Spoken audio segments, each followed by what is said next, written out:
After the 1988 թվականի Սումգայիթի ջարդերից հետո Ադրբեջանում հակահայկական բռնություններն իրենց գագաթնակետին հասան 1990 թվականի հունվարին, Բաքվի հայ բնակչության դեմ իրականացված ջարդերի ընթացքում։ Հունվարի 11-ին Ադրբեջանի ժողովրդական ճակատի կողմից քաղաքում սկսվեցին կազմակերպված ցույցեր, որոնց ընթացքում բացահայտ հնչում էին հակահայկական կոչեր։ Այդ ցույցերը վերածվեցին զանգվածային բռնությունների։ Կազմակերպված խմբերը համակարգված կերպով Բաքվի փողոցներում փնտրում էին հայերին։ Տեղի ունեցած լայնածավալ սպանությունների և հարկադիր տեղահանումների հետևանքով տարբեր աղբյուրների համաձայն այդ օրերին հարյուրավոր հայեր են սպանվել։ Բաքվի ողբերգական իրադարձությունների մասին այսօր կզրուցենք ամերիկահայ գրող Լիա Բաբայանի հետ, ում ընտանիքը հարկադրաբար տեղահանվել է Բաքվից։ Այսօրվա զրույցը հնարավորություն կտա մեզ լսելու նրա պատմությունը ոչ միայն որպես պատմական փաստ, այլև որպես անձնական վերապրում։ Տիկին Բաբայան, շնորհակալություն ձեզ մեզ տրված այս հնարավորության, ձեր պատմությունը ձեր իսկ խոսքերով ներկայացնելու պատրաստակամության համար։ Thank you. The power of connectivity on Facebook and platforms worldwide. I am so thankful for that. Շնորհակալություն ձեզ զրույցի համար։ Ես այս զրույցն անչափ կարևորում եմ ոչ միայն իմ եւ իմ ընտանիքի պատմությունը, այլև բազմաթիվ պատմություններ փաստագրելու համար։ Թույլ տվեք շնորհակալություն հայտնել նաև ձեր հիմնադրամին։ Կարծում եմ, դա շատ կարևոր է։ Շատ հեշտ է մոռանալ այն, ինչ տեղի է ունեցել 36 տարի առաջ, քանի որ մենք ժամանակագրորեն հեռացել ենք այդ իրադարձություններից։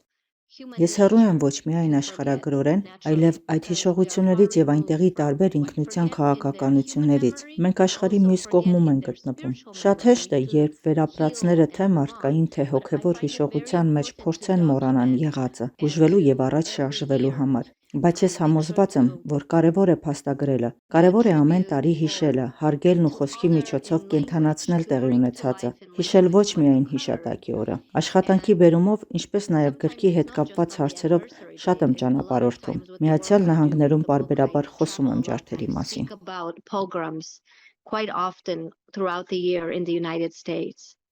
Մարդիկ պատրաստ են լսել նման պատմություններ։ People are. If you follow my posts on my page, you notice the Մարդիկ պատրաստ են լսելու։ Եթե հետևեք իմ էջի հրապարակումներին կնկատեք, որ սակավաթիվ մարդիկ են բացասական մեկնաբանություններ անում կամ փորձում են արժեզրկել ասվածը։ Ինձ համար շատ ուշագրավ է, որ նրանք փորձում են արժեզրկել մի մարդու ասածները, ով անձամբ է անցել այդ էթնիկ ստումների եւ զանգվածային սպանությունների միջով, ով այդ ամենի կենդանի ապացույցն է։ Այնպես չէ, որ փորձում ես հերքել 4-րդ կամ 10-րդ դարերի պատմությունը։ Խոսքը մեր կյանքի ընթացքում տեղի ունեցած իրադարձությունների մասին է, որոնց ապացույցը կենդանի մարդիկ են, նրանց պատմություններով։ Այդ պատճառով կարծում եմ, որ մարդկանց հետաքրքրությունը մեծ է։ Մարդիկ նաև այստեղ, Միացյալ Նահանգներում էլ, կախված սերնդից, այդ ժամանակ հետևում եւ բնականաբար տեսնում էին, թե ինչ էր տեղի ունենում Խորհրդային Միության փլուզման ընթացքում։ Բայց Բաքվում եւ ընդհանրապես Խորհրդային Միությունում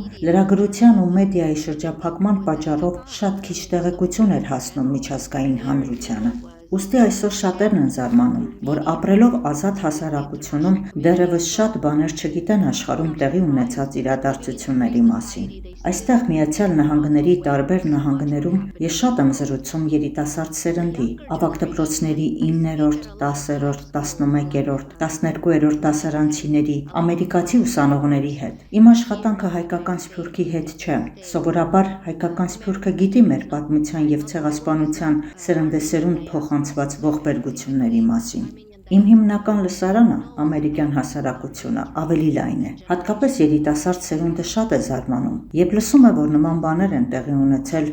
1990-ական թվականներին, բոլորի աչքի առաջ, ինչպես օրինակ Բոսնիայում եւ այլ ցեղասպանությունների ժամանակ։ Սա վերաբերում է նաեւ հայկական սփյուռքին։ Ամերիկահայ սփյուռքի մեծ մասը սերում է 1915 թվականի ցեղասպանությունից փրկված պապերից, տատերից, որոնք հետագայում տեղափոխվել են Միացյալ Նահանգներ։ Նրանք եւս զարմանում են, երբ իմանում են, որ էթնիկ զտումների եւ ցեղասպանական քաղաքականության ալիքները շարունակվել են նաեւ 1915 թվականից հետո,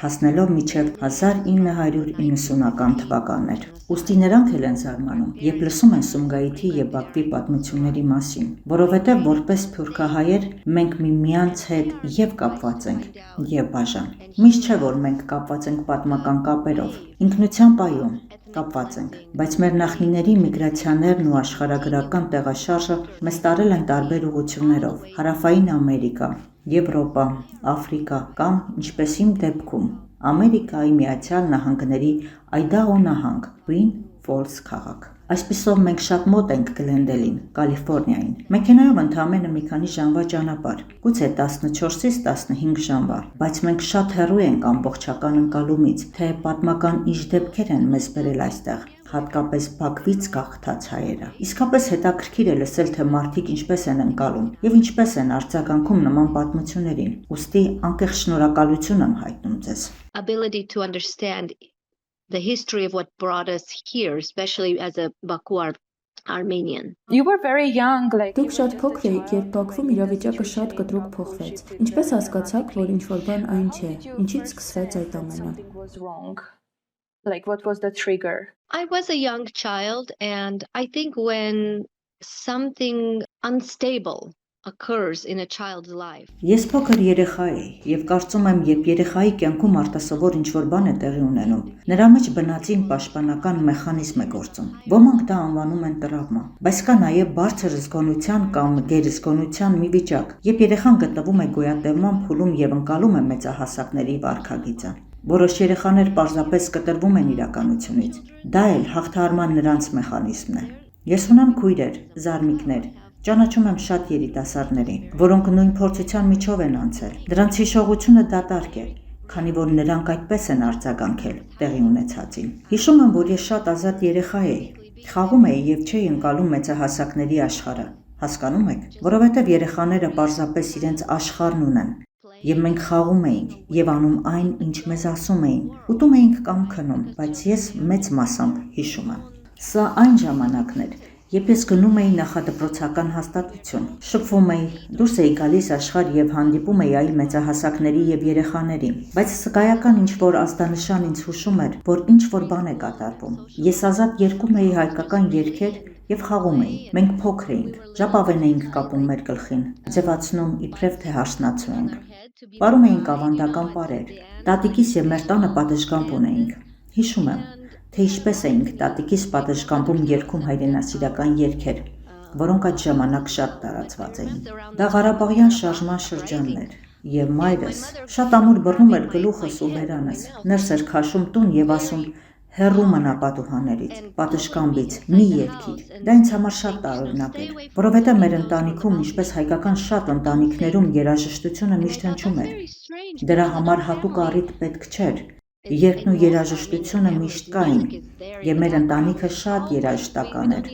Այդ պատճառով դա ինձ տարօրինակ էր թվում։ Հիշողություններից մեկը, որը երկար ժամանակ չէի հասկանում, մինչև ավելի ուշ գիտակցեցի, որ դա մեր ընտանիքի անդամներից մեկի նկատմամբ իրականացված բռնությունն էր։ Ես տատիկիս տանն էի, դրան բանալու անցքի մոտ մի փոքրիկ նստարան ունեինք, որի վրա կանգնում էի ու նայում բանալու անցքից։ Շատ հետաքրքիր էր տեսնել, թե ինչպես են մեր ընտանիքի անդամները տուն վերադառնում։ Այդ օրը կեսօրին պատշգամբից տեսա, թե ինչպես է հորեղբայրս թեքվում մեր թաղամասի շենքի անկյունից։ Գիտեի, որ մի քանի րոպեից դրան մոտ կլինի։ Շատ ոգևորված էի։ Բարձրացա փոքրիկ նստարանին եւ նայեցի բանալու անցքից։ Սակայն տեսա արյունոտ գլուխ։ Նրա դեմքի մի կողմից արյուն էր հոսում։ Միայն նրա մի աչքը տեսա եւ արյունոտ գլուխը։ Ես այս մասին գրքում չեմ գրել։ Այդ հորեղբայրս, որի մասին գրում եմ, կորցրել է իր կնոջը։ Նա դաժանաբար սպանվել է ջարդերի ժամանակ։ Մյուսը, ում մասին գրել եմ, իմ մորաքույր Լոլան է։ Մանկության տարիներին ես երբեք այդքան շատ արյուն չէի տեսել։ Գիտեք, ծնկի վրա փոքր վնասվածք ենք ստանում կամ ընկնում։ Ես երբեք նման բան չէի տեսել։ Ես պարզապես սառեցի։ Տատիկս չկորցրեց իրեն, անմիջապես օգնեց նրան։ Ինձ ասաց, որ ինչ-որ բան է ընկել հորեղբորս վրա։ Հորեղբայրս էր այդպես ասել։ Կարծում եմ, որ նա դա ասաց, որպեսզի այդ տեսարանը հիշողությանս մեջ չմնա։ Կարծում եմ, որ նրա վրա հարձակվել էին կամ դանակահարել, վնասելով գլուխը կամ դեմքը։ Իսկ նա այդ պահին փորձում էր պաշտպանել ինձ։ Դա առաջին բռնությունն էր, որին անմիջականորեն ականատես եղա մեր ընտանիքում, չհասկանալով, որ փողոցներում բազմաթիվ նման դեպքեր էին կատարվում։ Դրանից մի քանի րոպե առաջ ես տեսել էի, թե ինչպես է նա քայլում հստակ, անվտանգ, այս դեպքը փոխեց անվտանգության իմ զգացումը։ Հասկացա շրջապատի մեծահասակների խոցելիությունը, նրանց վախերը։ Դրանից հետո ես սկսեցի նկատել նրանց վախերը, որոնք պարզապես տեսանելի էին փողոցներում շշուկով խոսացող մեծահասակ մարդկանց դեմքերին։ Դա վտանգավոր շրջան էր։ Որպես երեխա ես կարող է չէի հասկանում քաղաքական խոսակցությունները կամ այն ջանքերը, որոնցով մեծահասակները փորձում էին փրկել իրենց ընտանիքները։ Ես դրանք չէի հասկանում, բայց հասկանում էի, որ նրանք վախենում էին։ You might not understand the political language or the strategy the adults are planning to save the family. I don't understand that, but you can definitely understand they are afraid. Is this a topic? Այս թեման քննարկվում է ձեր ընտանիքում։ Օրինակ, Բաքվից փախչելուց հետո երբևէ քննարկել եք այդ իրադարձությունները, գուցե արդեն մեծահասակ կամ դեռահաս տարիքում։ We were resettled to the United States in 92. Մենք տեղափոխվեցինք եւ 1992 թվականին հաստատվեցինք Միացյալ Նահանգներում։ Այդ մասին հազվադեպ էր բարձրաձայնվում։ Եթե անգամ բարձրաձայնվում էր, արագ փակվում էր։ Մարդիկ դուրս էին գալիս սենյակից կամ արցունքներ։ Ծնողներս պարզապես չէին կարող վերապրել այդ ամենը։ Մենք չէինք կարողանում խոսել դրա մասին։ Կարծում եմ նրանց մի մասը ցանկանում էր մոռանալ կատարվածը։ Իմ ձեռագիրը գիրք դարձնելու համար շատ երկար ժամանակ պահանջվեց։ Պատճառն այն չէր, որ ես նվիրումով ու հետաքրքրությամբ չէի աշխատում կամ գրելու ցանկություն չունեի։ Երկար ժամանակ լիարժեք չէի տիրապետում անգլերենին։ Կարողանում էի խոսել, բայց քերականության կարդալու ու գրելու մակարդակում գրագիտությունս բավարար չէր, որպեսզի նստեի եւ իմ աշխատությունը գրեի։ Ժամանակի ընթացքում ես սովորեցի հարցեր չտալ, որովհետեւ տեսնում էի, թե ինձ ցավ է դա պատճառում իմ ծնողներին, տատիկ-պապիկներին։ Ես երբեք հարցեր չէի տալիս հորեղբորս։ Չէի կարողանում տանել նրա տառապանքը, անգամ հարցը հնչեցնելիս։ Պատասխանը դեռ մի կողմ, նույնիսկ հարց լսելն էր նրանց հավեցնում։ Երբ ընթրիքի սեղանի շուրջ էին հավաքվում կամ հայկական համայնքներում երեկույթներ էինք կազմակերպում, տարբեր տրամադրություններ էին լինում։ Երբ կենացներով հիշում էինք մեր հեռացած հարազատներին, մարդիկ սկսում էին խոսել վշտից։ Նրանք հիշում էին, սկսում էին պատմել իրենց հետ պատահածը եւ կիսվում էին գոյատևման իրենց պայքարի մասին, թե ինչ պատահականությամբ կամ բախտի բերմամբ են կենդանի մնացել։ Մեր ընտանիքում ես հասկացա, որ պետք է պարզապես լավ լսող լինեմ։ Բացառված էր, որ ես կարողանամ հանգիստ նստել ու հարցազրույց վերցնել հոգեբանական տրավմա ստացած իմ հարազատներից։ Ես ինքս էլ նույն հոգեբանական ծանր վիճակում էի։ Եվ մինչև այսօր էլ հոգեբանական շատ շերտեր կան, որ պետք է բացեմ, հասկանամ, սքամ ու բուժեմ,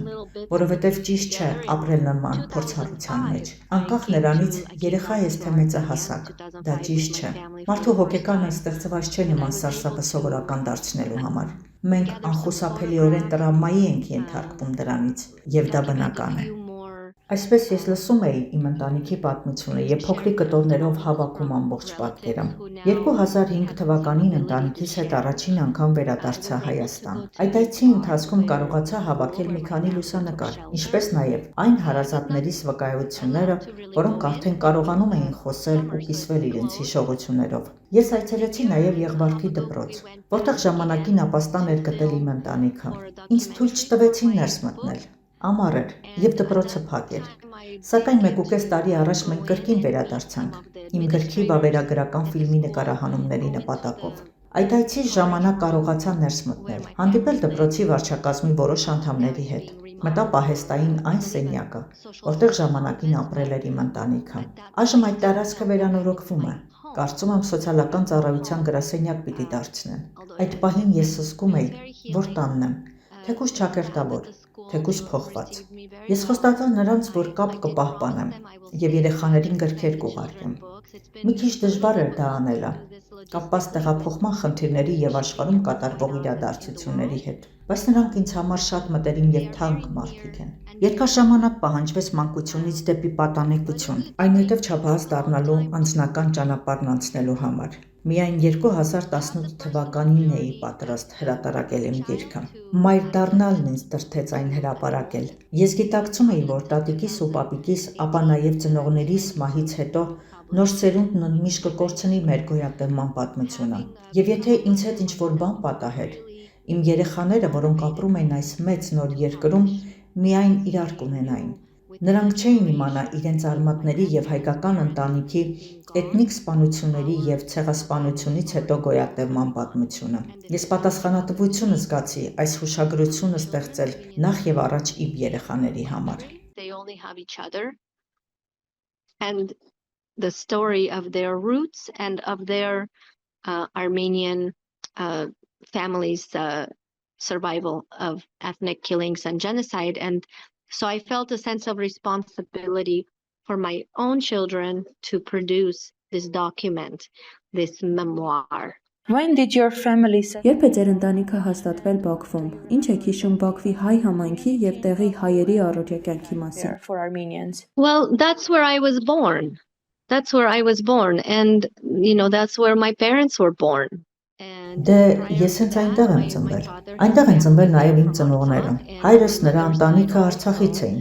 Մորս կողմն էլ է Արցախից, արմատներով։ Դրանից առաջ Օսմանյան Թուրքիայից։ Նրանք էլ իմ նախնիները, իմ մեծ տատիկ-պապիկները գոյատևման իրենց պատմությունն ունեն։ Երբ նայում եմ սերունդներին, ինձ Աստված չանի, որ իմ երեխաներն էլ անցնեն նման փորձության միջով։ Մեր ընտանիքում ինձ ներառյալ 6 սերունդ ցեղասպանական քաղաքականության փորձառություն ունի, տեղափոխվելու, վերաբնակվելու, նորից արմատախիլ լինելու, նորից տեղափոխվելու, վերաբնակվելու։ Սա աշխարհի հայերի համար եզակի դեպք չէ։ Մեր ընտանիքն այս ամբողջ ճանապարհն անցել է։ Մայրական կողմի տատիկս և նրա ընտանիքը փրկվելով 1915 թվականի ցեղասպանությունից փախել են Կիպրոս։ Այնտեղից մեկնել են Ուզբեկստան, որտեղ էլ ծնվել է տատս։ Այնուհետև նրանք գաղթել են Բաքու, քանի որ նրա հայրը նավթահորերի լավ մասնագետ օպերատոր էր։ Նա աշխատում էր Բաքվի նավթավերամշակման գործարաններում։ Այդպես նրանք հաստատվել են այդ քաղաքում, որտեղ էլ ծնվել է մայրս։ Եվ մեր արմատները այնտեղ էին։ Չնայած Բաքվի հայ համայնքը փոքրամասնություն էր կազմում, բայց մեծաթիվ հայեր էին աշխատում վարչական կազմում։ Սա խորհրդային կառավարության քաղաքականության արդյունք էր։ Բարձր որակավորում ունեցող մասնագետներին տարբեր կառույցներում էին ներգրավում և նշանակում պատասխանատու պաշտոններում։ Բաքվում նախքան վայրագությունների սկսվելը տեղի ունեցավ այսպես կոչված վարչական մաքրում։ Մարդկանց ազատում էին աշխատանքից, այդ թվում մորս նման մասնագետներին։ Նրանց ասում էին, գիտեք, դուք այլևս չեք կարող աշխատել կամ ավելի վատ։ Ասում էին մի վերադարձեք, պարզապես վաղը մի վերադարձեք։ Իրականում կային մարդկային և կարեկից որոշ գործատուներ, որոնք այդ տարիներին տնօրեններ էին կոչվում, և ադրբեջանցիներ էին։ Նախազգուշացրել էին հայ աշխատակիցներին։ Նրանք խորհուրդ էին տվել հայերին, որ չվերադառնային աշխատանքի և հնարավորության դեպքում հեռանային քաղաքից, քանի որ գիտեին, թե ինչ է կատարվում։ Ադրբեջանական համայնքի ներսում արդեն շրջանառվում էին խոսակցություններ այն մասին, որ կարող են սկսվել մաքրման գործողություններ, սակայն տեղի ունեցածը պարզապես անկարգություններ կամ ինքնաբուխ բախումներ չէին։ Այն կազմակերպված կերպով իրականացված գործընթաց էր։ Բաքվի հայերի էթնիկ զտումը սպանությունների կազմակերպված արշավ էր։ Բաքվի հայ համայնքը գոյություն ուներ վաղ ժամանակներից։ Իմ ծնողների տատիկ-պապիկների նման բազմաթիվ հայ ընտանիքներ այնտեղ էին հաստատվել։ Նախքան այդ երկրի Ադրբեջան անունով պետության ձևավորումը, այդ տարածքներում ապրում էին տարբեր բնիկ ժողովուրդներ, որոնք ապրում էին իրար հարևանությամբ, ինչպես մարդիկ սովորաբար ապրում են իրենց հարևանների կողքին։ Ինչպես գիտեք, եղել են նաև խառն ամուսնություններ։ Շատ ընտանիքներ կային, որտեղ հայրը կամ մայրը հայ կամ ադրբեջանցի էր։ Նույնիսկ կրոնական տարբերությունները դեռ չէին խաղում, քանի որ Խորհրդային Միությունը կառուցված էր հիմնականում աթեիստական համոզմունքների վրա։ Հակասություններն ի հայտ եկան միայն այն ժամանակ, երբ ինքնությունը դարձավ քաղաքական հռետորաբանության մաս, վերածվեց ազգայնական գաղափարախոսության և սկսեց համակարգված կերպով սնուցվել։ Այսպիսով Բաքվում գործում էր հայկական եկեղեցին, և մենք ունեինք մեր ավանդույթները, պահպանել էինք լեզուն, սովորույթները, երաժշտությունը, արվեստն ու մշակույթը։ Այնքան շատ բան ստեղծեցին Բաքվի հայ արվեստագետները։ Այդ արվեստագետներից մի քանիսին Ադրբեջանն այսօր ներկայացնում է որպես ադրբեջանցի արվեստագետներ, բայց նրանք ազգությամբ հայ են, որոնք պարզապես ծնվել են Բաքվում, ինչպես ես։ Խորհրդային Միության թղթաբանության պատճառով իմ ազգությունը նշված է ադրբեջանցի, և եղել են դեպքեր, երբ ադրբեջանական լոբբին կամ ադրբեջանական հյուպատոսությունը պնդել են, որ ես ադրբեջանի քաղաքացի եմ կամ ադրբեջանցի փախստական եմ, դրանով փորձելով վարկաբեկել ինձ, նվազագույնի հասցնել կամ ջնջել իմ հայկական էթնիկ ինքնությունը, հիմնվելով պաշտոնական փաստաթղթերի վրա։ Will claim that I am an Azeri citizen or how do you say, claim to be an Azeri refugee and try to discredit or minimize or erase my Armenian identity, ethnic identity, because of, official paperwork and how we were classified. You mentioned that you Դուք նշեցիք, որ Արցախից արմատներ ունեք։ Արցախ այցելելու հնարավորություն ունեցել եք երբևէ։ Unfortunately, I did not. Ցավոք նման հնարավորություն չեմ ունեցել։ Գուցե մանկության տարիներին հնարավոր է եղել, երբ իմ ծնողները, տատիկն ու պապիկը գնացել են մեքենայով, բայց չափահաս կյանքում չի եղել։ Lifetime, and I did not. yeah, Հուսով եմ hopefully մի օր։ someday. Այո, To Ամփոփելով մեր զրույցը ուզում եմ հարցնել, եթե կարողանայիք խոսել ձեր կրտսեր եսի, Բաքվում գտնվող այդ հայ երեխայի հետ, ինչ կասեիք նրան այսօր, ինչ ուղերձ կհղեիք։ Oh, wow. That's a very powerful question. Very interesting question. I never thought about that.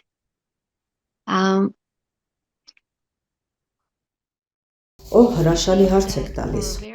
Շատ հետաքրքիր է։ Երբեք չեմ մտածել դրա մասին։ Կարծում եմ երկար ժամանակ ես մեղքի զգացում ունեի պարզապես ողջ մնալու համար, ապրելու համար, քանի որ շատ երեխաներ չկարողացան ապրել, շատ նորածիներ չապրեցին, եւ հետո շատ մայրեր չէին փրկվել։ Այսօր ես ինքս մայր եմ։ Գիտեմ, որ երեխաներ ունենալն ու մեծացնելը մեծ պատիվ է։ Կարծում եմ երկար ժամանակ ես մեղքի զգացում ունեի մանկության տարիներին ողջ մնալու համար։ Դժվար է այդ զգացումը նկարագրելը։ Երեխայի համար շատ դժվար էր։ Այսօր ես իհարկե հասկանում եմ դա եւ երախտապարտ եմ իմ կյանքի համար, բայց երեխայի համար շատ դժվար էր գիտակցելը, որ իր ողջ մնալն ուղղակի պատահականություն էր։ Զուտ պատահականություն, որ կյանքի եւ մահվան միջև երբեմն ընդհանրապես մի ակնթարթ է, մի պատահարի տարբերություն։ Երեխայի հոգեբանական զարգացման ընթացքում չի կարելի անտեսել մեծահասակների վարքագիծը։ Ես ականատես էի մեծահասակների գործողություններին, անկախ նրանից թե ով էր կազմակերպիչը, կառավարությունը, արտաքին ուժերը կամ իրենք։ Նրանց վարքագիծն ինձ փոքր երեխայից մոտ ձևավորել էր կարծիք, որ երեխաների կյանքն արժեք չունի, որ երեխային կյանքից զրկելը նույնքան հեշտ է, ինչքան մանկության ժամանակ անպետք իրեր դեն նետելը։ Իմ ընկալման աշխարհը եւ հասարակությունը, որտեղ ես մեծանում էի, սկսեցին մաքրել այն, ինչը համարվում էր միանգամյա օգտագործման։ Պարզապես դեն էին նետում, կամ ավելի սարսափելի, ոչնչացնում։ Այդ զգացումը ես երկար տարիներ կրել եմ իմ մեջ։ Եթե այսօր կարողանայի ինչ-որ բան ասել այն փոքրիկ երեխային, որը ես էի, կասեի. մեղավորություն մի զգա, որ դու ողջ մնացիր։ Դու անպետք չես, դու սուրբ ես։ Աստված է ստեղծում մարդկանց, բոլոր մարդկանց։ Յուրաքանչյուր մարդ սուրբ է։ Դու սուրբ ես եւ արժանի ես կյանքին։ Մի մեղադրիր քեզ։ Քո ծնվելը քո իրավունքն է։